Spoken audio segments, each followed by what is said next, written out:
Լույս արևելքում միսիոներական միությունը ներկայացնում է Չարլզ Սպերջեն Որչափ են իմ անօրենություններն ու մեղքերը Հոբ 13:23 Դու երբևէ խորհել ես այն մասին,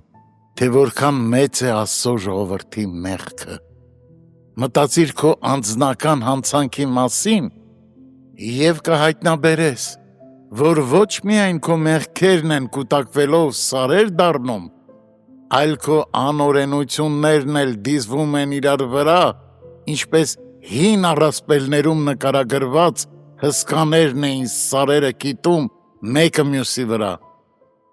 Մեղքի ինչպիսի ահռելի կույտ կա Աստծո զավակներից ամենասուրբի կյանքում։ Փորձիր բազմապատկել դա այդ մեկ մարդու մեղքը փրկագնվածների բազմության թվով, որ ոչ ոք չի կարող հաշվել, Հայտնություն 7:9 Եվ որոշակի պատկերացում կկազմես այն մարդկանց մեղքի հսկայական զանգվածի մասին,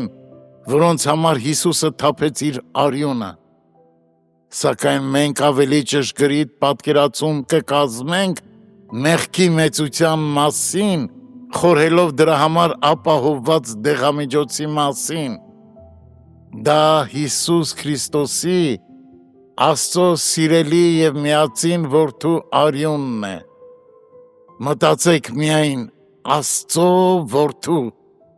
Հրեշտակներն իրենց պսակները նրա առաջ են գցում։ Երկնքի բոլոր երգչախմբերը նրա փառավոր գահն են շրջապատում։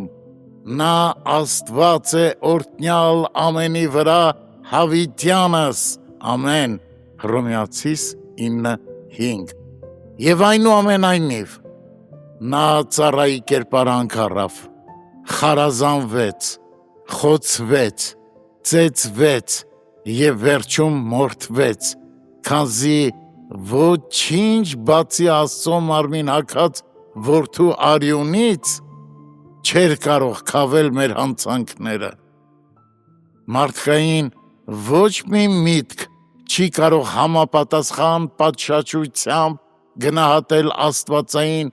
զոհաբերության անսահման արժեքը, որովհետև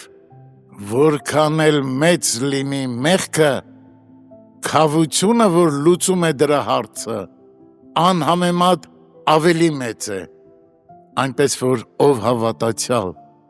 նույնիսկ երբ մեղքը սև հեղեղի պես թափվում է վրադ և անցյալի հիշողությունները դառնությամբ են պատում քեզ, դու կարող ես կանգնել սուրբ և հզոր Աստծո բոցավառ գահի առջև և աղաղակել. Ով է, որ դատապարտում է, Քրիստոսը մեռավ և ավելին, հարություն էլ առավ, Հռոմեացիս 8:34 Մինչ մեղքի հիշողությունները քեզ լցնում են ամոթով և տրտմությամբ, դրանք առիթ դարձրու Աստծո ողորմության լույսն արտացոլելու համար։ Մեղքը խավար գիշեր է, որտեղ պայծառ շքեղությամբ փայլում է աստվածային սիրո սքանչելի աստղը։